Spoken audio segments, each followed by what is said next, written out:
الحمد لله رب العالمين الرحمن الرحيم مالك يوم الدين والصلاة والسلام على نبينا محمد وآله وأصحابه أجمعين ومن تبعهم بإحسان إلى يوم الدين وأشهد أن لا إله إلا الله وحده لا شريك له وأشهد أن محمدا عبده ورسوله أما بعد فإن خير الحديث كتاب الله وخير الهدي هدي محمد صلى الله عليه وسلم وشر الأمور محدثاتها وكل محدثة بدعة وكل بدعة ضلالة وكل ضلالة في النار. قال النبي صلى الله عليه وسلم زکات ليس بالعبد زکات الا صدقۃ الفطر. معزز حاضرین، سنن نبی داؤد اور مسند احمد وغیرہ کی روایت میں ہے، عبداللہ بن عباس رضی اللہ تعالیٰ عنہ کہتے ہیں فرض رسول اللہ صلی اللہ علیہ وسلم زکات الفطر صاع من تمر وصاع من شعير وصاع من رغيف على الحر والعبد والذكر والأنثى والصغير والكبير من المسلمين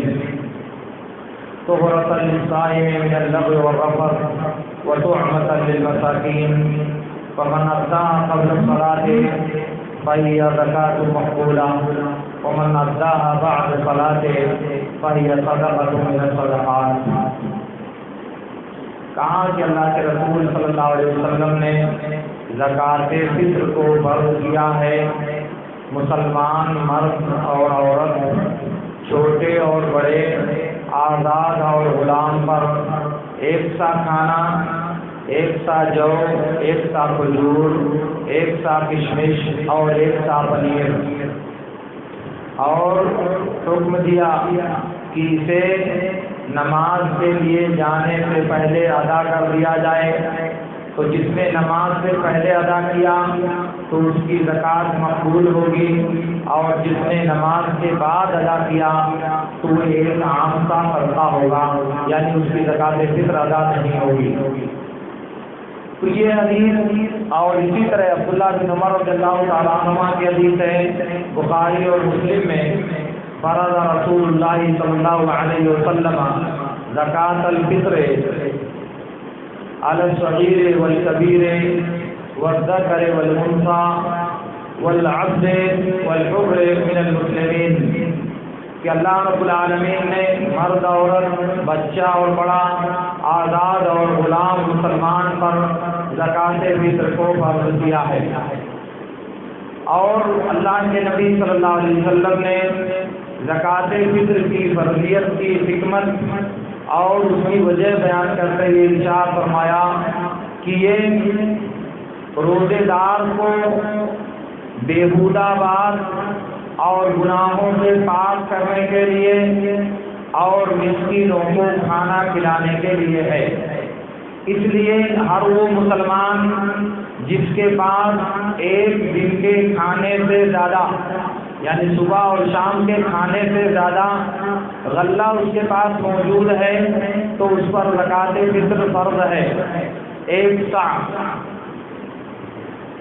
اور جن لوگوں کی کفالت اس کے ذمہ ہے اس کی بھی زکوٰۃ آدمی کے ذمہ فرض ہے. دارقطنی کی روایت میں ہے کہ اللہ کے نبی صلی اللہ علیہ وسلم نے فرض کیا زکوٰۃ فطر کو ہر اس آدمی پر جو جس کی کفالت کا ذمہ دار ہو. جیسے باپ ہے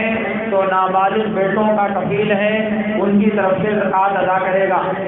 شوہر ہے تو بیوی کی طرف سے ادا کرے گا. آقا ہے تو اپنے غلاموں کی طرف سے زکوٰۃ ادا کرے گا. تو اس طرح سے ہر ذمہ دار انسان کو اپنے ماتحتوں کی طرف سے زکوٰۃ فطر ادا کرنے کا حکم دیا گیا ہے. زکوٰۃ فطر وہ غلہ دیا جائے گا جو عام طور سے انسان بطور خوراک استعمال کرتا ہے. وہ کھانا ہی ہونا چاہیے، غلہ ہونا چاہیے، جنس ہونا چاہیے۔ نقد رقم دینا، پیسہ دینا زکوٰۃ فطر میں جائز نہیں ہے۔ اور اگر کوئی دے گا زکوٰۃ فطر تو زندگی بھر اس کی زکوٰۃ ادا نہیں ہوگی اور اللہ رب العالمین کے ہاں اس کے ذمہ قرض باقی رہ جائے گا۔ اس لیے کہ نبی صلی اللہ علیہ وسلم نے پوری زندگی جو حدیث میں حکم دیا ہے وہ خوراک دینے کا، غلہ دینے کا حکم دیا ہے۔ اس لیے غلہ کو بدل کر قیمت دینا ظاہر ہے کہ یہ حدیث کی مخالفت ہے، نص کی مخالفت ہے۔ اور دوسری بات یہ ہے کہ نبی صلی اللہ علیہ وسلم کے زمانے میں روپیہ، پیسہ یعنی دینار اور درہم، سکہ موجود تھا، خریدنے اور بیچنے کے لیے روپے اور پیسے کا استعمال ہوتا تھا۔ اس کے باوجود نبی صلی اللہ علیہ وسلم نے زکوٰۃ الفطر میں نہ کبھی غلہ دیا، نہ کبھی پیسہ دیا اور نہ پیسہ دینے کی اجازت دی۔ اس کا مطلب یہ ہوا کہ اگر یہ بات دین ہوتی تو نبی صلی اللہ علیہ وسلم نے کبھی نہ کبھی پیسہ دیا ہوتا یا پیسہ نکالنے کی اجازت دی ہوتی۔ تو جب نہ آپ نے کیا اور نہ اجازت دی تو معلوم یہ ہوا کہ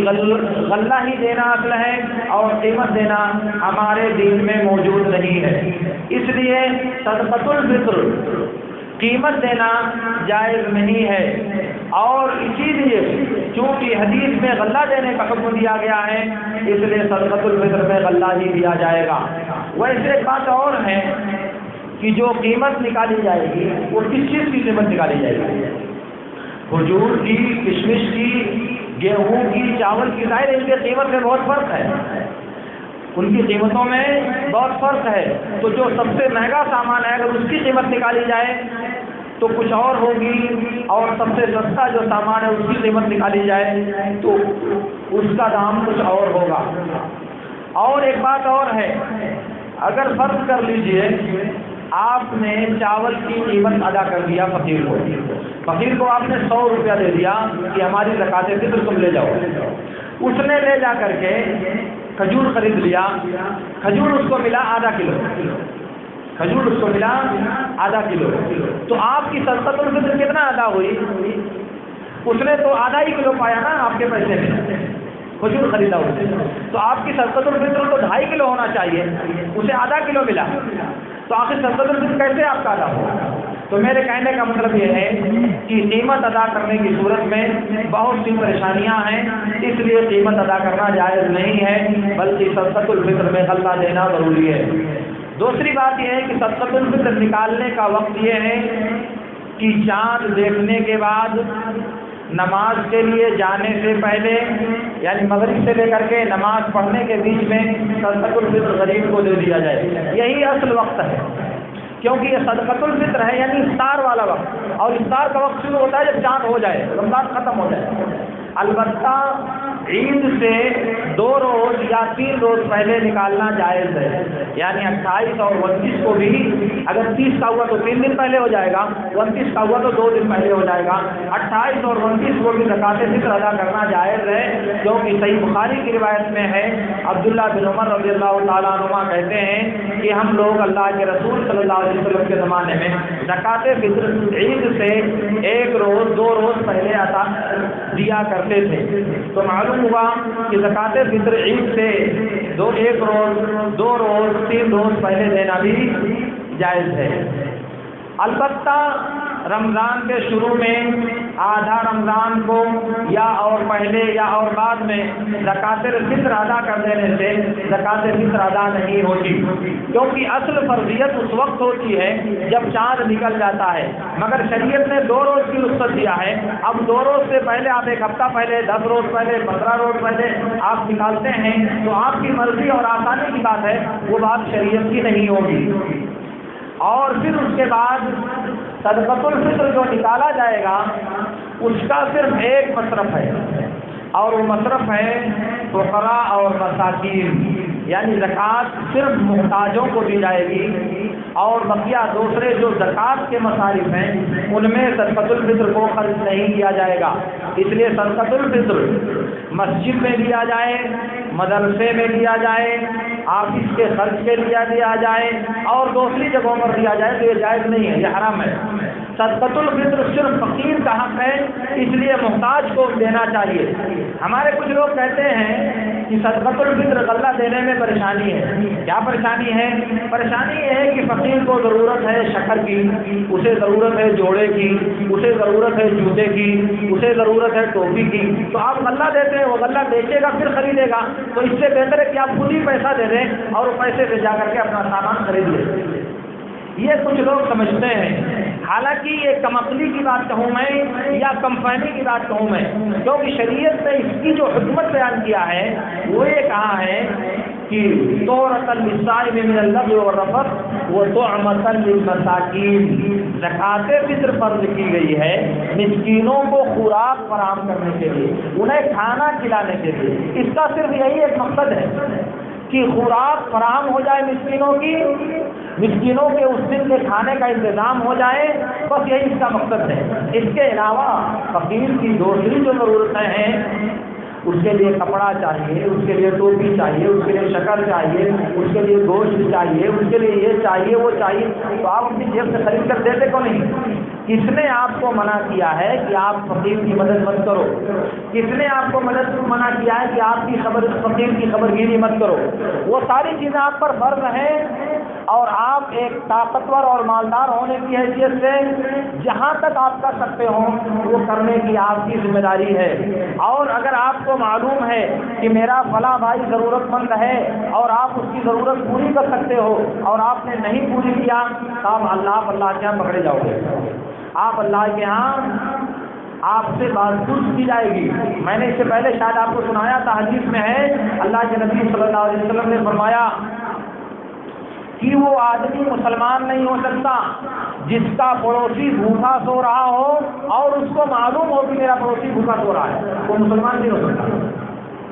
کیا مطلب؟ یعنی فرض ہے پڑوسی پر کہ اگر اس کو معلوم ہے کہ میرا پڑوسی بھوکا ہے تو اس سے کھانے کا انتظام کرے، اگر اس کے پاس طاقت ہے تو۔ اگر نہیں طاقت ہے تب تو معذور ہے، لیکن اگر معلوم ہے اور طاقت ہے تو نبی صلی اللہ علیہ وسلم نے کہا کہ ایسا آدمی مسلمان نہیں ہو سکتا۔ تو اسی لیے میں عرض کرنا چاہتا ہوں کہ فقیر کی دوسری جو ضرورتیں ہیں ان ضرورتوں کے لیے آپ اپنی جیب سے خرچ کیجئے، صدقہ کیجئے، اس کی مدد کیجئے، اللہ کے یہاں اپنا گھر بنائیے، اللہ کے یہاں اللہ کے عرش کا سایہ حاصل کیجئے اور اسے خرچ کرنے کی کوشش کیجئے۔ اور یاد رکھیے کہ آپ کا مال وہی مال ہے جو آپ خرچ کر رہے ہیں، جو چھوڑ کر آپ چلے جائیں گے وہ آپ کے کسی کام نہیں آئے گا، وہ آپ کے کسی کام نہیں آئے گا۔ حدیث میں آتا ہے اللہ کے نبی صلی اللہ علیہ وسلم نے کہا کہ انسان چیختا ہے میرا مال میرا مال، ارے اس کا مال تو صرف وہی ہے جو اس نے آگے بھیج دیا ہے، جو اس نے آگے بھیج دیا وہی اس کا مال ہے، جو پیچھے چھوڑ دیا اس کو کسی کام نہیں آنے والا اس سے۔ یعنی انسان کو اپنی زندگی میں اللہ کی راہ میں خرچ کرنے کی کوشش کرنی چاہیے۔ اور نبی صلی اللہ علیہ وسلم نے کہا اتقوا النار ولو بشق تمرہ، آدھی کھجور اگر اللہ کی راہ میں خرچ کر سکتے ہو تو اسے بھی خرچ کرو۔ اس کا مطلب کہ کسی چیز کو حقیر اور معمولی مت سمجھو، کسی نیکی کو آپ یہ مت سمجھو کہ معمولی چیز ہے، نہیں، یہی آدھا کھجور، یہی 5 روپیہ، یہی 10 روپیہ جب آپ صدقہ کرو گے تو دھیرے دھیرے اللہ کے یہاں آپ کے لیے یہ ایک پہاڑ کے برابر روشنی ہوگا،